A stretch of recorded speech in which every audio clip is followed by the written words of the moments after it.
In this video, I'm going to show you how to find a research gap as quickly as possible using a straightforward process that doesn't rely on any tools or special software.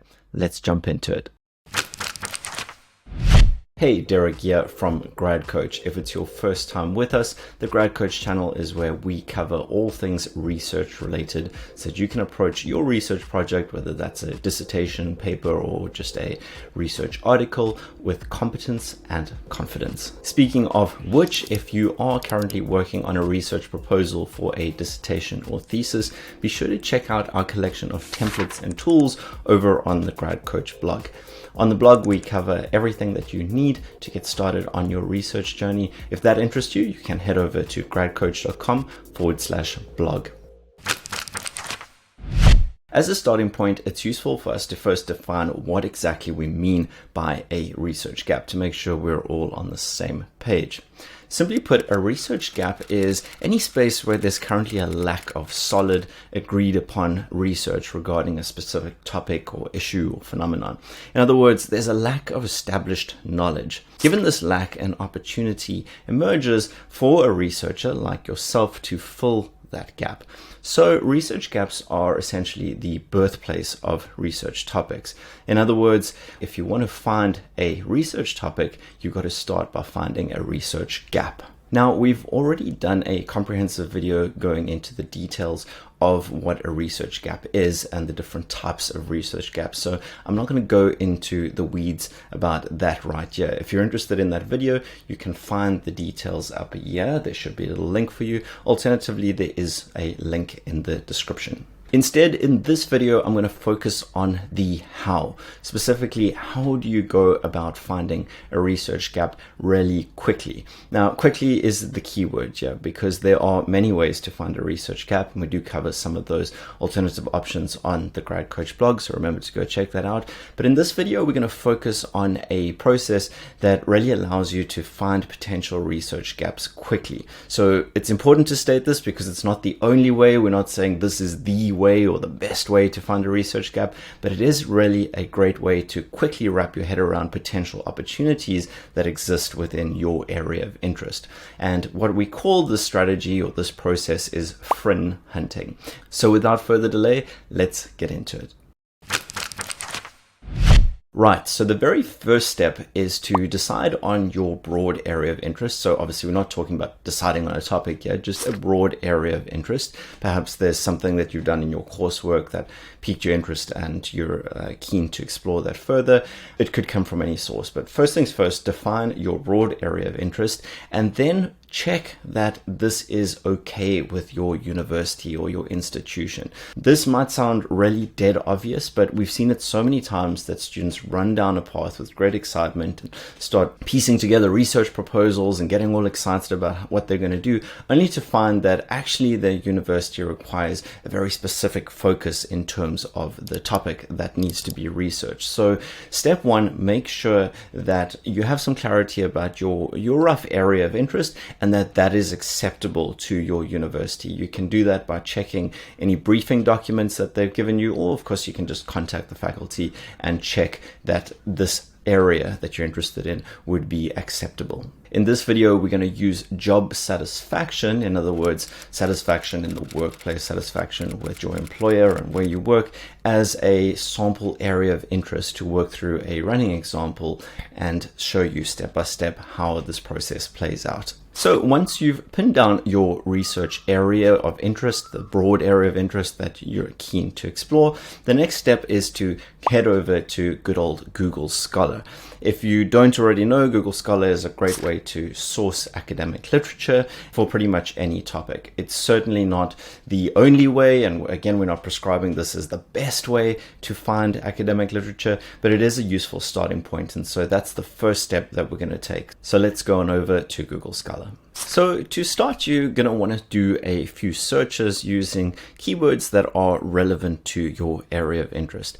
In our example of job satisfaction, we could use job satisfaction as a keyword, or we might want to get a little bit more specific, perhaps job satisfaction for millennials, or job satisfaction for Gen Zers, or job satisfaction in a specific industry.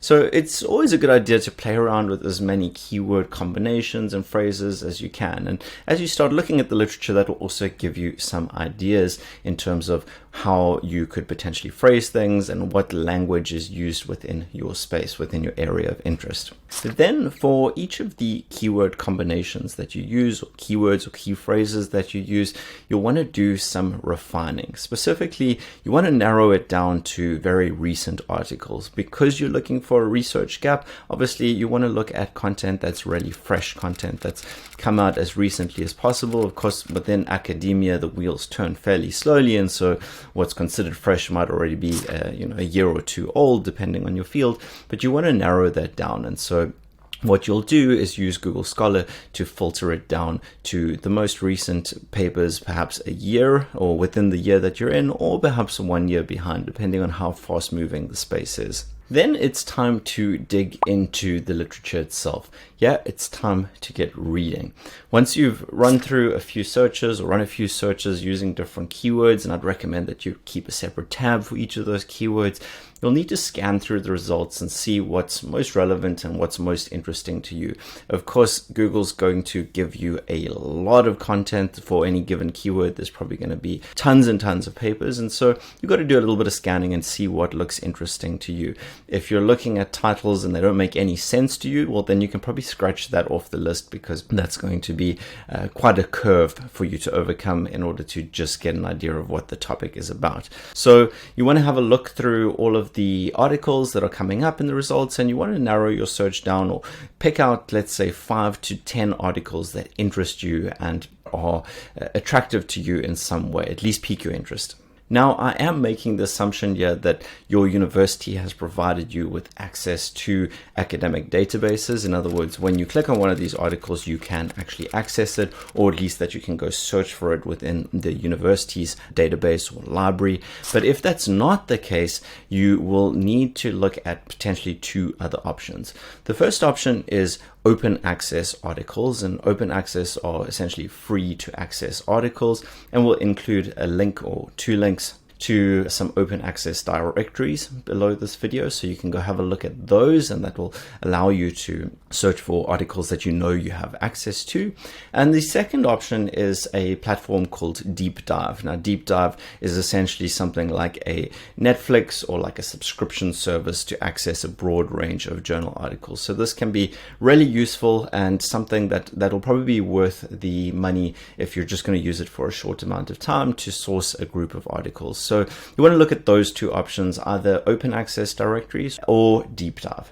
All right, so on to the next step. Once you've got your collection of articles, it's time to get reading. Now, the good news is you don't need to read every article from start to finish. That's going to be extremely time consuming, and at least at this point in time, it's just not necessary. So the way that you can approach this in a more optimized fashion is to focus on 3 specific sections for each given article. So the first is the abstract, and while you were looking through Google Scholar, you're probably reading the abstract. That's usually what they list in any case.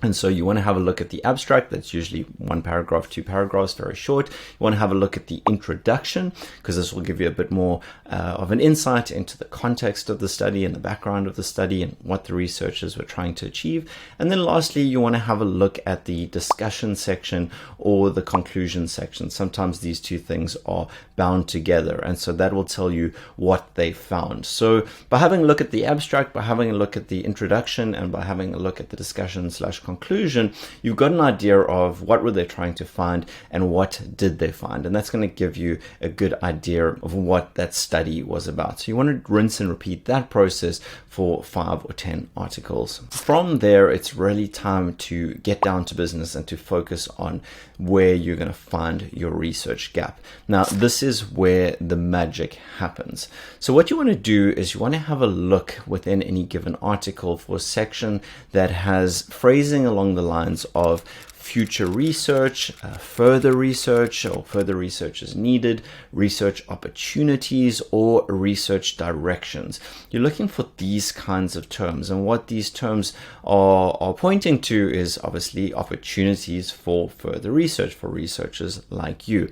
And so what we call this is the FRIN section, FRIN, and that just stands for further research is needed. And some studies will have a dedicated section for this, and some studies will include this as part of the conclusion section, or as I mentioned, it might even be the discussion section. And simply put, regardless of what shape it takes, the FRIN is your goldmine. This is where the researchers explain what opportunities exist beyond their study. So given that you are looking at recent papers, you're looking at papers from this year or the previous year, if these researchers are saying that there's an opportunity for further exploration here or further exploration there, then obviously that presents a golden opportunity, provided that the research paper and the researchers are credible, of course. But for the most part, if you're sticking to high quality academic journals, that's not something to worry about. Now, of course, they're not handing you a bunch of research gaps and research topics on a silver platter, but this is a great starting point for you to at least get thinking about, okay, what are the opportunities for original research? So this is all probably rather conceptual, so let's take a look at some examples in action to see what this looks like. So looking at this article is about the impact of overeducation on job outcomes. So naturally, job satisfaction is one of the variables that they'll consider in the study, hence it's coming up in our search. So if we scroll down to the bottom of this article, you'll see there's a dedicated section called limitations and directions for future research. Yeah, they talk about the limitations of the study and provide suggestions about how further researchers could, or future researchers could, improve upon their work and overcome some of the limitations that were encountered in this study. Next up, we've got this study about organizational support and job satisfaction. This is a quantitative study looking at the relationships between variables. So in this article, if we scroll down to the section titled limitations and future directions, they provide a really nice structure because they essentially break it down into limitation and then opportunity for research, limitation, opportunity for research. So that's very nicely structured and it creates a nice list of opportunities that you can potentially explore. So what you want to do is follow this skim review process of digging up research articles, quickly skimming through those 3 core sections, and then looking for the opportunities for further research, or the FRIN sections. You want to do this for the 5 to 10 articles that you originally pulled up, and you want to map out any potential interesting research gaps or research opportunities that emerge from that. You might also find that you want to have a look at a larger number of articles. You might find that, oh, actually there were more than 5 or 10 that were interesting. Or you might just find that as you snowball through the articles in your original list, that you find other stuff that's already interesting. So don't rush this process. Although I did say this is a quick way of doing it, do take the time to have a look at what's going on in the research and dig a little bit deeper. So if you've developed your shortlist, if you've got through that process and you found, let's say, a handful of areas that are interesting to you, you'll then need to do a final step, which is to return to Google Scholar and just double check that there aren't any fresh articles, any fresh publications that have already filled the gap. Obviously, you don't want to go get all excited about a specific research gap only to find that, oh, actually there was a paper published last month that already covered this and I just missed it in my original search because I was using different keywords, whatever the case may be. So make sure that you just go back and sanity check all of the interest areas that you have or the potential research gaps that you have, and keep in mind that ultimately this need for originality will vary from university to university and depending on what level of study you're at as well. So keep that in mind. Keep in mind that you don't need to always find something that's perfectly original, but it is useful to use this as your starting point because this gives you really a view of sort of the edge of the current state of knowledge, the edge of the current state of research. Last but not least, once you've got that short list of potential research gaps, you're going to need to evaluate them systematically so that you can choose a winner, so to speak. You certainly can't go on and research everything that's of interest to you. So There's many factors to consider, and if you want to evaluate your options systematically, we do have a free worksheet that you can access on the Grad Coach blog, which you can then use to kind of line up and evaluate each of your research gaps, so to speak. So as usual, include the link to that below. So there you have it, a pretty straightforward, time-efficient way to quickly identify potential research gaps, or at least potential research directions based on the existing literature, and most importantly, the most cutting edge, the most recent existing literature.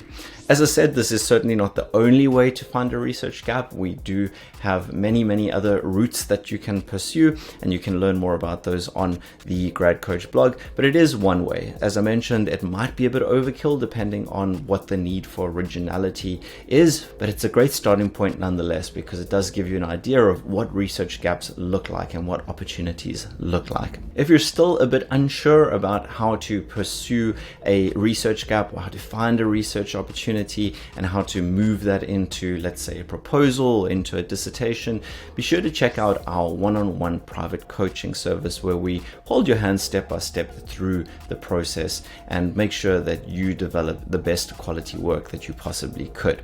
If you're interested in that, you can learn more and book a free consultation at gradcoach.com. Until next time, good luck.